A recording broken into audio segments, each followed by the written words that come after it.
من تذكر جيران بذي سلام ماذا استدام أن جرى من مغلب بدم أم هبت ريح من تلقائك بمات وأومض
السلام عليك يا رسول الله ورحمة الله وبركاته. السلام عليك يا محمد بن عبد الله. السلام عليك يا خيرة الله. السلام عليك يا حبيب الله. السلام عليك يا صفوة الله. السلام عليك يا أمين الله.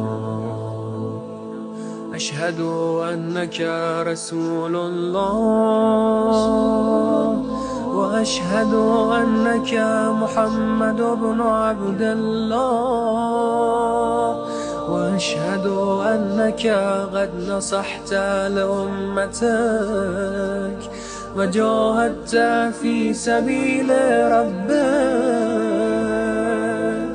وعبدته حتى أتاك اليقين، فجزاك الله يا رسول الله أفضل ما جزى نبيا عن أمته.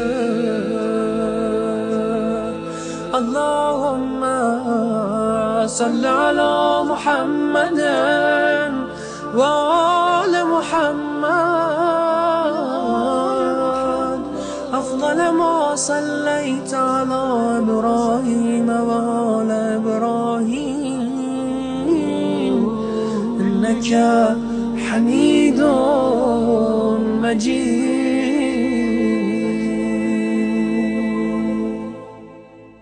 Bismillahirrahmanirrahim. Alhamdulillahi rabbil alamin. Assalamualaikum ayuhan nabiyyu wa rahmatullahi wa barakatuh. Assalamu alayna wa ala ibadillahi salihin.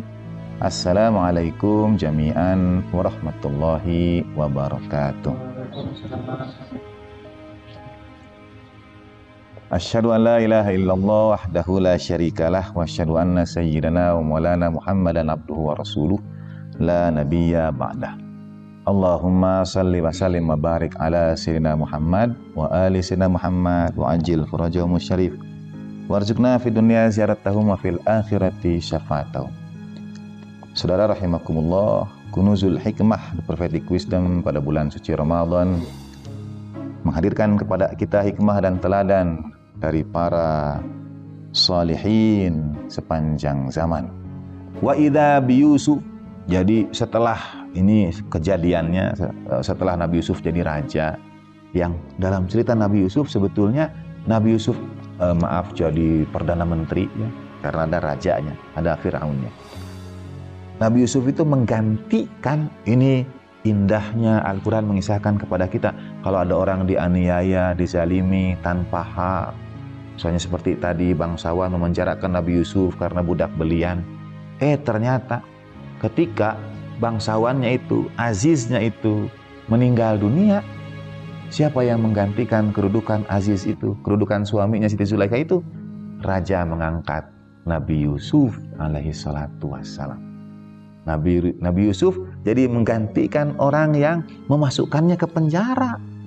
Walaupun memang Nabi Yusuf sendiri mengatakan kepada Aziz itu, penjara lebih aku cintai daripada ada kungkungan hawa nafsu. Inna nafsa la amaratun bisu'i illa ma rahima rabbi. Karena diri itu selalu cenderung mengajak pada keburukan kecuali yang Tuhan sayangi, kata Nabi Yusuf. Jadi aku memilih di penjara saja. Nah, kehidupan Siti Zulaikha berbanding terbalik. Kalau Nabi Yusuf dari budak belian jadi pangeran, Siti Zulaikha terbalik. Ketika suaminya meninggal dunia, ia menjadi perempuan sepuh yang ditinggalkan oleh begitu banyak, begitu tidak punya kekayaan, tidak punya kekuasaan, tidak punya jabatan, orang-orang di sekitarnya meninggalkan Siti Zulaikha. Maka ia terkatung-katung di jalanan. Jadi perempuan sepuh yang tidak diperhatikan. Sorot ba'da tuli umrin ajuzan, menjadi seorang perempuan yang dalam riwayat ini saya bacakan kisahnya dari Qisasul Anbiya dari Asy-Syirazi. Siti Zulaikha juga umya, kehilangan matanya, kehilangan pandangannya, buta. Jadi perempuan sepuh yang tidak dapat melihat di pinggir jalanan. Bayangkan itu, Allah Subhanahu wa taala memuliakan yang direndahkan dan merendahkan orang yang merendahkan orang lain. Siti Zulaikhanya jadi perempuan sepuh, buta di pinggir jalanan. Keadaannya sangat memprihatinkan, dzalilatun, terhinakan. Nah, kanat tajlisu ala babin tatakaffafun nas wa tas'alu kullaman yamurru biha an Yusuf alaihissalam. Tapi kecintaannya pada Nabi Yusuf tidak pernah hilang. Jadi terhinakan, terpinggirkan, buta, tapi setiap ketemu orang selalu tanya, bagaimana kabar Yusuf? Bagaimana kabar Yusuf? Tanya terus tentang Nabi Yusuf alaihissalam. Hingga satu saat Nabi Yusuf lewat di tempat itu. Yamurru dzata yaumin min dzalikal makan wa huwa fi kaukabatihi wa hasyatihi. Dan Nabi Yusuf berada dalam tunggangannya yang ya, kalau pangeran pasti kudanya juga, atau mungkin kendaraan, waktu itu kendaraan seperti yang dituntun oleh kuda, pasti bagus juga. Nah, Nabi Yusuf berada dalam tunggangannya itu.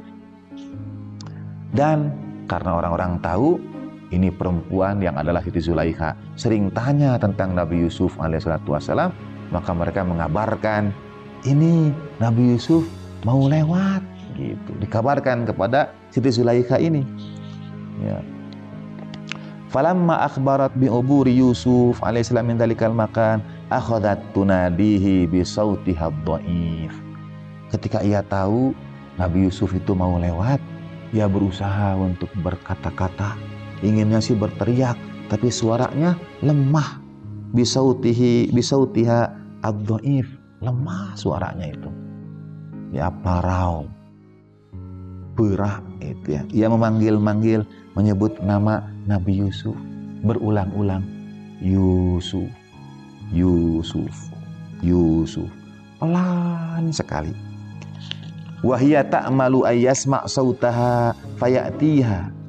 Lakinis sautud dhaif kaifa yasilu ila masami'i Yusuf.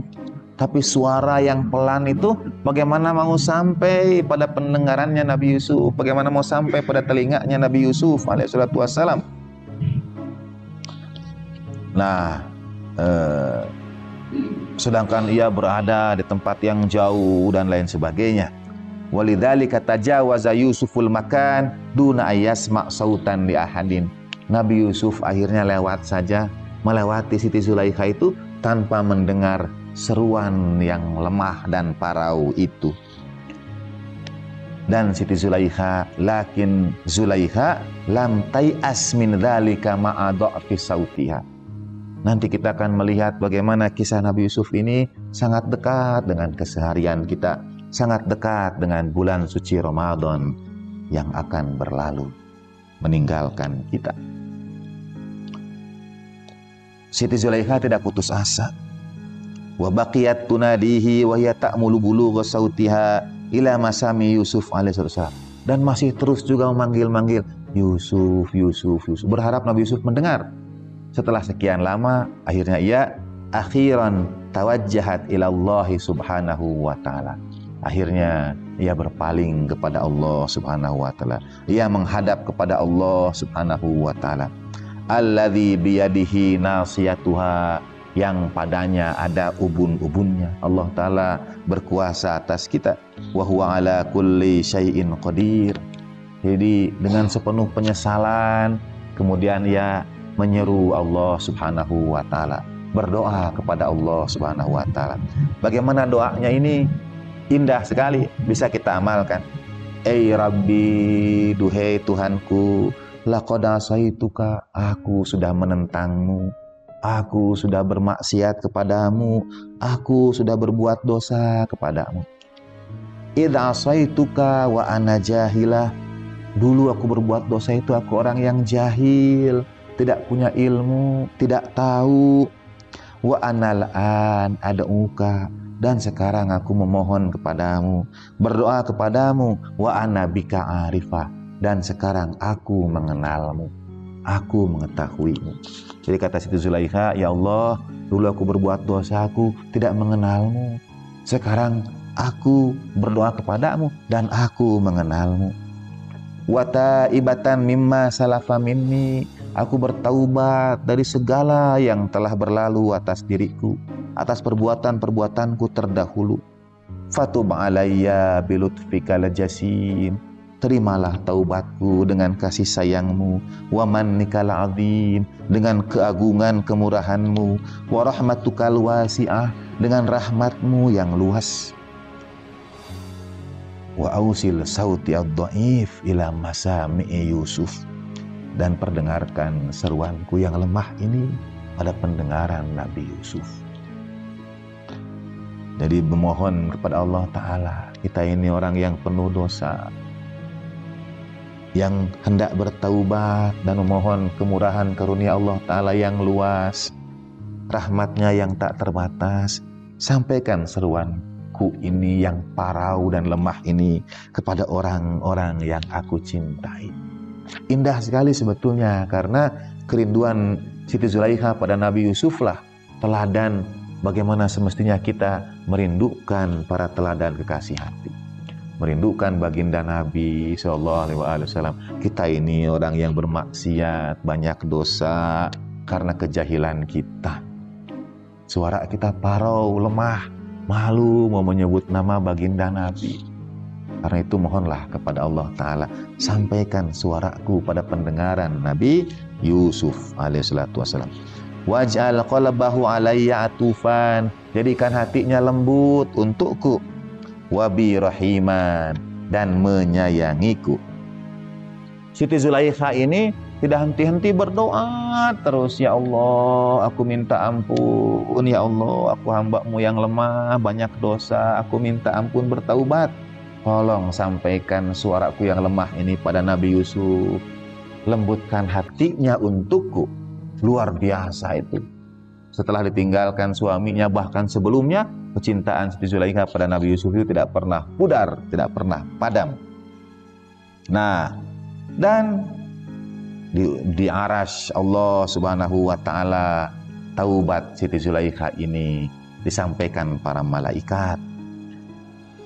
Dengan ia menyeru Allah taala biqalbin hazin, ia berdoa kepada Allah taala dengan hati yang diliputi kesedihan, wa sautin kaib, dengan suara parau, wa ainin bakiyah, mata yang mengalirkan tangisan. Taubat pada Allah Subhanahu wa taala. Dan terus menyeru Yusuf, Yusuf.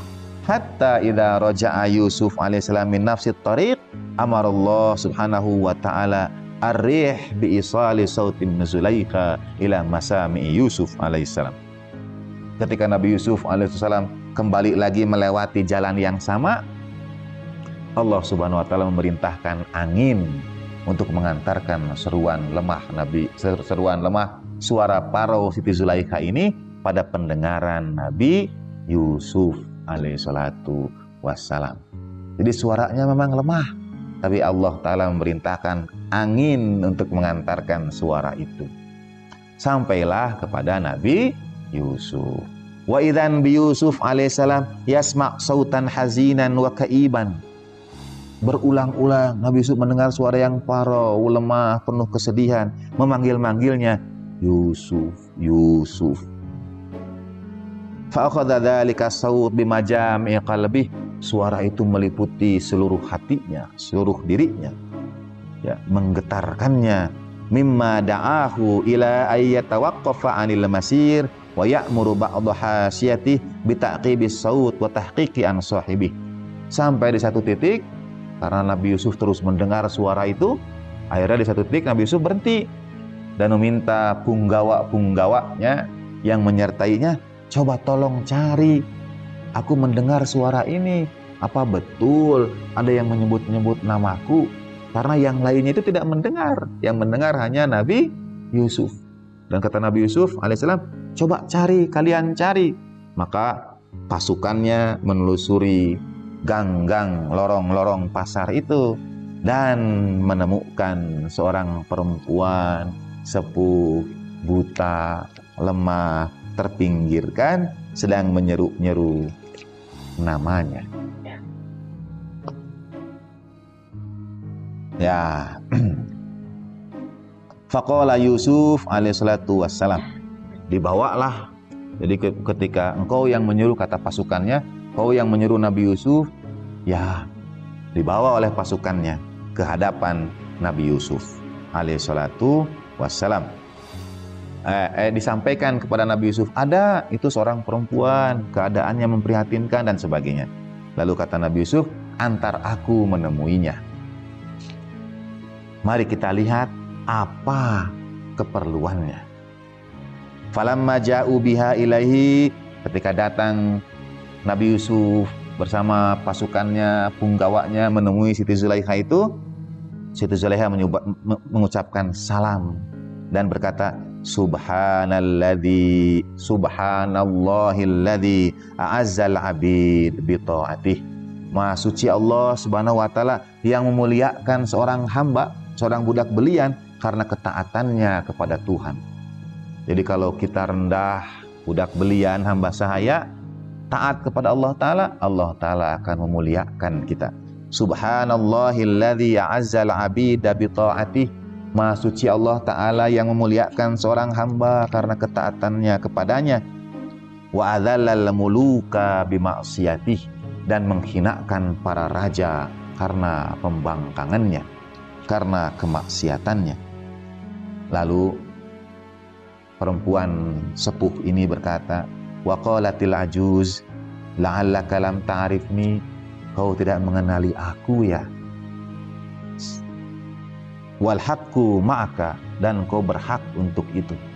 Kau tidak mengenali aku, memang sudah sewajarnya, kata Siti Zulaikha. Falaqad kuntu fi baiti wa ana yauma idzin syabah fi ray'ani syababi. Karena falaqad kunta fi baiti, karena dulu engkau di rumahku dan aku berada dalam puncak kemudaan, dalam puncak kecantikan. Wa nadharata umri wa bahjata hayati, dalam puncak hidupku. Dan sekarang aku menjadi perempuan yang ajuz baliyah, perempuan sepuh yang banyak diuji, yang membungkuk punggungnya, yang memudar warnanya. Ini kalimat Siti Zulaikha. Ya. Buta, tidak dapat melihat, tidak dapat melangkahkan, dan aku tidak dapat mengetahui jalanku. Wala ara tariqi fala laumun alaika illam ta'rifni. Tidak ada kecaman bagimu kalau engkau tidak mengenal aku. Begitu mendengar ini, Nabi Yusuf alaihissalam teringat peristiwa yang telah berlalu itu. Dan ia melihat pada perempuan tua itu dan berkata, alasti anti sahibati Zulaikha? Apakah engkau sahabatku Zulaikha? Begitu kata Nabi Yusuf alaihissalatu wassalam.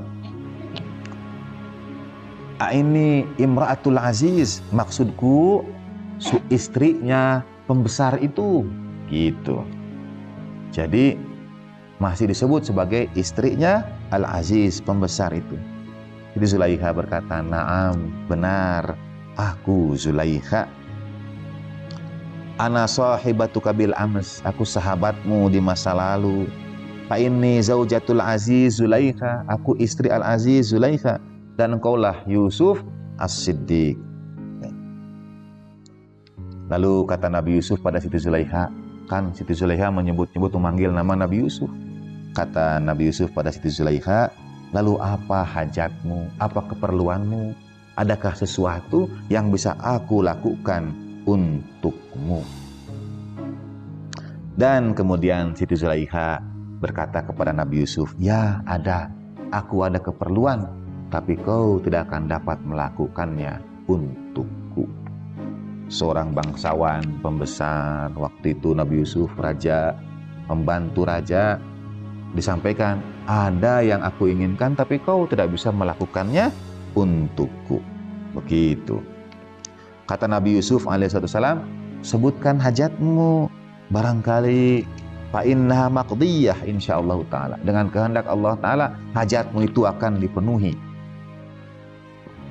Kata Siti Zulaikha, aku akan memohonkannya, tapi engkau tidak akan mampu memenuhinya. Gitu. Pertama, aku bermohon kepadamu agar memohon kepada Allah Ta'ala.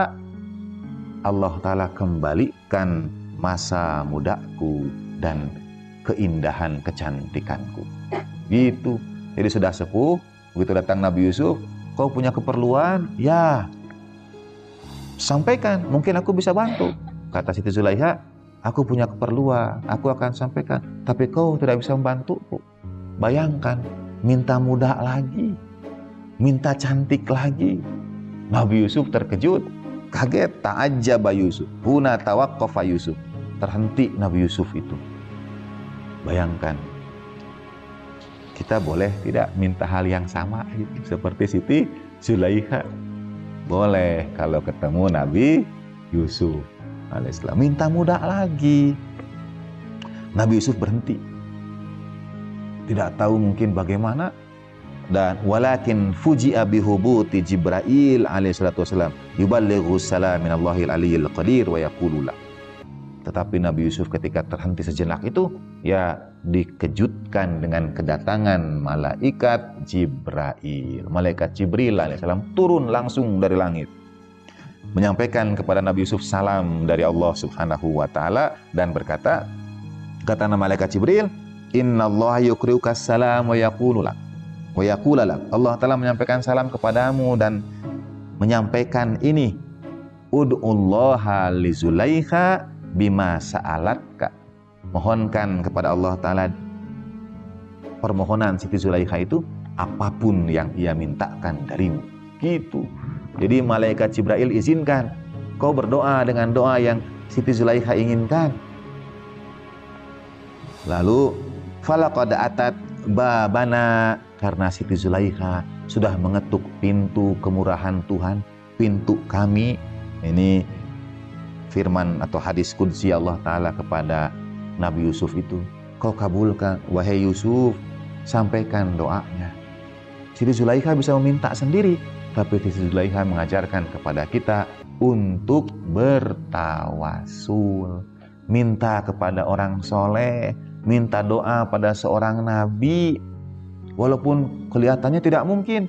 Bagaimana? Minta muda lagi, minta cantik lagi, gitu.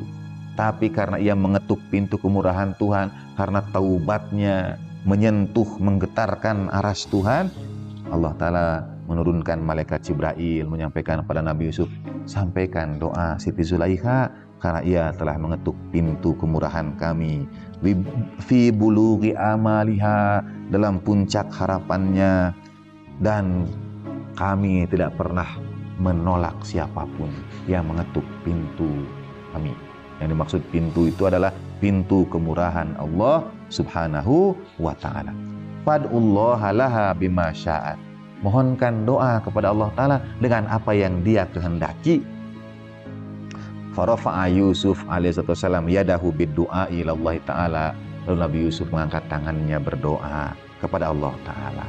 Siti Zulaikha bisa berdoa sendiri, tapi ia bertawasul dengan doa Nabi Yusuf alaihissalam agar dikembalikan kemudahannya. Wa idan bi Zulaikha ta'udu ila ma kanat alaihi minas syabab. Dan dengan seketika doanya diijabah, dipenuhi, Siti Zulaikha yang perempuan prihatin, sepuh, buta, terpinggirkan itu, sedetik itu juga menjadi seorang perempuan muda yang cantik jelita. Wa ya'udu ilaiha basaruha, dan penglihatannya juga dikembalikan. Dan ketika melihat itu, ia melihat segala sesuatunya itu sudah jadi muda lagi, ternyata masih memohonkan satu hal lagi dari Nabi Yusuf. Sudah muda, sudah cantik, masih minta satu lagi. Ya Yusuf, wahai Yusuf, karena mungkin untuk apa muda lagi? Untuk apa cantik lagi? Ia meminta, ya Yusuf, wahai Yusuf, ud'ullaha subhanahu wa ta'ala. Mohonkan doa kepada Allah subhanahu wa ta'ala, ayyaj'ala hubbi fi qalbik, agar Allah Ta'ala tanamkan kecintaan kepadaku dalam hatimu. Bayangkan itu, langsung ditembak. Artinya selama ini Nabi Yusuf memang menjaga kesucian dirinya. Jadi mencintai, yang duluan mencintai itu Siti Zulaikha kepada Nabi Yusuf. Nabi Yusufnya menjaga kesucian dirinya. Tapi begitu mohonkan kepada Allah Ta'ala agar ia tanamkan kecintaan dalam hatimu kepadaku, kama ja'ala hubbaka fi qalbi, sebagaimana Allah Ta'ala juga telah menanamkan kecintaan kepadamu dalam hatiku. Jadi Siti Zulaikha seakan-akan mengatakan, aku cinta Nabi Yusuf ini, ya Allah, engkau yang tanamkan dalam hatiku, gitu kata Siti Zulaikha. Jadi mohonkan kepada Allah Ta'ala agar Dia tanamkan, agar Allah Ta'ala tanamkan kecintaan kepada aku dalam hatimu. Bayangkan, Nabi Yusuf terdiam lagi. Bagaimana? Kali yang kedua, malaikat Jibril kembali berdiri di samping Nabi Yusuf alaihissalam dan berkata, ya Yusuf, wahai Yusuf, bukankah sudah aku kabarkan kepadamu perintah Tuhan? Berdoalah dengan doa yang ia mohonkan. Itu perintah Tuhan, berdoalah dengan doa yang ia mohonkan. Tastajibulaha wa tad'ulaha ma turid. Nabi Yusuf, nabi yang sangat taat, patuh, hamba Allah Ta'ala yang sangat soleh. maka ia kembali mengangkat tangannya berdoa kepada Allah Subhanahu wa ta'ala. Kama ja'ala hubbihi fi qalbiha. Belum juga Nabi Yusuf selesai menyampaikan kalimat doa. Jadi mungkin baru mengangkat tangan dan Allahumma, mungkin baru begitu. Wa qad ja'alallahu hubbaha fi qalbi. Ya, percik cinta itu bersemai dalam hati Nabi Yusuf. Jadi baru juga berdoa Allahumma, sudah langsung itu jatuh cinta gitu. Karena doa seorang nabi diijabah Allah Subhanahu wa ta'ala. Fa'arada 'alaiha ayyatazawwajaha. Karena Nabi Yusuf sudah tertanam cinta, Nabi menjaga kesucian, jadi langsung meminta pada Siti Zulaikha untuk menikahinya. Karena bagaimana cinta lalu pada seseorang yang tidak dinikahi, jadi meminta untuk dinikahinya. Fakanat hiyal ukhra tatamanna dzalik. Ya. Fazawaju dan inilah yang terakhir yang dimohonkan. Fazauju Nabiyyu Karim huwa Yusufus Siddiq alaihissalam wa zaujah amatun salihah hiya Zulaikha. Maka menikahlah Nabi yang mulia yaitu Nabi Yusuf alaihissalam dengan seorang perempuan yang saleh yang bertaubat kepada Allah Subhanahu wa ta'ala, yaitu Siti Zulaikha dalam puncak kemudaan, keindahan, kecantikan, wa muntahal adabi wal kamal, dalam sebaik akhlak dan kesempurnaan karena taubat yang diterimanya. Wa qadarikat hatta jarub, karena sudah menyempurnakan Siti Zulaikha ini, sudah membuat Siti Zulaikha ini menjadi pribadi yang saleh, itu pengalaman yang banyak, musibah yang berat, kesulitan, penderitaan yang mengantarkan dia pada taubat Allah Subhanahu wa ta'ala. Jadi ketika kita memohon supaya Allahumma alif bainahuma kama allafta baina Yusuf wa Zulaikha, adalah yang kita mohonkan keindahan adab, akhlak, kesempurnaan. Dan itu semua berangkat dari satu, seperti sekarang bulan suci Ramadan ini. Marilah kita belajar dari Siti Zulaikha agar jangan pernah menjadi orang yang putus asa. Walaupun bahkan Nabi Yusufnya sudah berlalu, walaupun mungkin bulan suci Ramadannya sudah berlalu, tapi teruslah menyebut dengan suara yang parau itu, dengan suara yang lemah itu, aku ini hamba yang penuh dosa.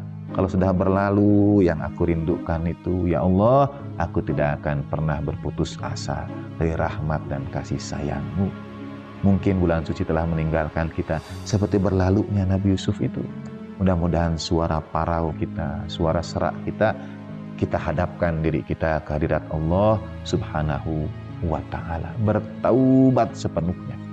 Dan marilah kita juga merindukan para teladan agung, teladan kekasih hati, merindukan baginda Nabi SAW dengan kerinduan. Apapun penderitaan yang kita alami, seperti Siti Zulaikha, sudah sepuh, punggungnya membungkuk, tidak bisa melangkah, melihat jalan, buta, sakit-sakitan, tetap menyeru nama yang dicintainya dengan penuh kerinduan. Semoga jadi hikmah, pelajaran buat kita semua. Kunuzul Hikmah edisi terakhir ini mudah-mudahan menyimpulkan bagaimana juga surat Yusuf disebut sebagai ahsanul qasas dalam Al-Quran, kisah yang paling indah. Ada kisah cinta, kisah kerinduan, kisah penantian, kisah kesabaran, kisah ketulusan taubat. Semua yang dihadirkan di bulan suci Ramadan ini akan sangat kita rindukan, dan kita tetap menjaga kerinduan itu dalam hati kita. Mohon dimaafkan segala kekurangan perkhidmatan atas nama seluruh kru, kawan-kawan yang berpartisipasi menghadirkan tayangan-tayangan ke rumah-rumah saudara. Kiranya berkenan menyertakan kami semua dalam doa-doa saudara. Mohon dimaafkan segala kekurangan perkhidmatan. Terima kasih atas segala perhatian. Kepada Allah Subhanahu wa ta'ala kita berserah diri, semoga dalam sebaik perkenan para teladan kerinduan kekasih hati kita, baginda Nabi SAW, keluarganya yang dimuliakan, kita antarkan juga pahala majlis-majlis kita untuk almarhumin kita semua, orang-orang yang kita cintai, kedua orang tua kita, keluarga kita, Allahyarham, Maha Guru, Ayahanda dan Ibunda tercinta, Qaddasallahu nafsahu zakiyah, Qaddasallahu nafsaha zakiyah, dan setiap orang yang punya hak atas diri kita, guru-guru kita, setiap yang berbuat baik atas kita. Selamat menyambut Fajar, Hari Raya Idul Fitri dengan sepenuh kerinduan pada bulan suci. Wassallallahu ala sayyidina Muhammadin wa alihi tahirin walhamdulillahi rabbil alamin. Wa ma taufiqi illa billah, alaihi tawakkaltu wa ilaihi unib. Wassalamualaikum warahmatullahi wabarakatuh. Bismillahirrahmanirrahim. Assalamualaikum warahmatullahi wabarakatuh. Alhamdulillahi rabbil alamin. Wassalatu wassalamu ala habibi ilahil alamin, Sayyidina Muhammadin wa alihi tayyibin at-tahirin wa ashabihil mayaminal muntajabin. Li'annaka idza ma dhahabta, karena engkau kalau engkau pergi, tahmilul fasil, dan kau bawa anak unta, hamlal bazil, kamu bawa anak unta yang baru disapih, itu seperti mengangkat binatang yang terluka. Engkau jaga hati-hati, fasuhtahu, supaya unta itu tidak jatuh tergelincir, supaya anak binatang itu tidak terjatuh tergelincir. Kita harus memperlakukan sesama kaum muslimin dalam menjalankan keimanan itu dengan perlakuan yang penuh santun, dengan penuh cinta kasih, dengan memperhatikan sedapat mungkin imannya itu untuk terus tumbuh. Kita berjalan bersama di dalam di kalangan para ulama ahlu sunnah. Misalnya Imam Syafi'i terkenal berkata, kita jangan berkata kita mukmin, tapi kita harus berkata insya Allah kita mukmin. Maksudnya karena mukmin itu sebuah perjalanan, sebuah proses menjadi. Bukan we are not mukmin, tapi we are becoming mukmin. Kita bukan seorang mukmin, tapi kita ini berusaha untuk menjadi mukmin. Karena pendapatnya seperti itu, Imam Syafi'i dituding oleh pengikut mazhab Hanafi sebagai orang yang imannya tidak bisa dipastikan, sebagai orang yang meragukan imannya, sehingga sebagian pengikut mazhab Hanafi mengatakan tidak boleh menikahi perempuan mazhab Syafi'i karena imannya diragukan. Padahal yang dimaksud Imam Syafi'i ialah bahwa sekali lagi iman adalah proses menjadi, bukan sekaligus kita menjadi iman. Kita berangsur-angsur menjadi imam. Dan kita harus memandang sesama kaum mukminin dengan pandangan seperti itu. Let each become what he is capable of becoming. Itu moto universitas saya dulu di Amerika. Biarlah setiap orang menjadi apa yang dia mampu menjadi. Dalam proses menjadi mukmin itu, kita berharap bahwa setiap hari iman kita bertambah dan bukan berkurang. Kata Imam Ali salamullahi alaih, la khaira fil aishi illa lirajulain. Tidak ada kebaikan seseorang untuk hidup ini. Jadi kalau kita hidup sekarang ini, tidak ada baiknya hidup kita itu. Kita lebih baik memilih kematian daripada kehidupan, kecuali illa lirajulain, kecuali untuk dua orang. Dua orang itulah yang berhak menikmati kehidupan, kata Imam Ali. Kalau selain dua orang itu, ya tidak ada baiknya tetap hidup di dunia ini. La khaira fil aishi illa lirajulain. Tidak ada baiknya hidup orang kecuali untuk dua orang saja. Rajulun yazdadu fi kulli yaumin khairan. Orang-orang yang imannya terus bertambah setiap hari menjadi lebih baik. Jadi tidak ada baiknya hidup itu kalau setiap hari tidak bertambah keimanan kita. Rajulun yazdadu fi kulli yaumin khairan, itu orang yang berhak untuk menikmati hidup ini. Dan kedua, wa rajulun yatadaraku sayyi'atahu bittaubah, dan orang yang setelah berbuat salah dia segera menyusulnya dengan melakukan pertaubatan. Saudara-saudara, puncak keimanan adalah ketika kita merasakan manisnya iman atau halawatal iman. Orang yang semakin menikmati manisnya iman, semakin teguh keimanan di dadanya. Dan siapakah orang yang bisa merasakan manisnya iman itu? Rasulullah Shallallahu Alaihi Wasallam bersabda dalam hadis yang diriwayatkan oleh Bukhari nomor 6041, la yajidu ahadun halawatal imani hatta yuhibbal mar'a li la yuhibbuhu illa Allah wa hatta ayukdhafa fin nari ahabbu ilaihi min an yarji'a ila al-kufri ba'da idh anqadhahu Allah wa hatta yakuna Allahu wa rasuluhu ahabbu ilaihi mimma siwahuma. Orang tidak akan merasakan nikmatnya iman, manisnya iman, kecuali kalau orang itu sudah bisa mencintai sesamanya seperti, dan ia mencintainya itu hanya semata-mata karena Allah. Jadi orang belum merasakan manisnya iman sebelum dia mencintai sesamanya, mencintai orang-orang beriman di sekitarnya hanya karena Allah semata-mata, bukan karena dunia, bukan karena kepentingan-kepentingan pribadi, tapi dia mencintainya murni karena Allah. Dan kedua, dia tidak akan merasakan nikmatnya iman sebelum dia tidak mau dikembalikan lagi kepada kekufuran setelah Allah menyelamatkannya dari kekufuran. Jadi sampai ia lebih baik memilih dilemparkan ke dalam api ketimbang dikembalikan kepada kekufuran lagi. Dan yang ketiga, ia akan merasakan nikmatnya iman kalau ia telah jadikan Allah dan Rasulnya lebih dia cintai daripada siapapun. Wa ma taufiqi illa billah, alaihi tawakkaltu wa ilaihi unib. Assalamualaikum warahmatullahi wabarakatuh. Tiba waktu menuai benih indah yang engkau semai.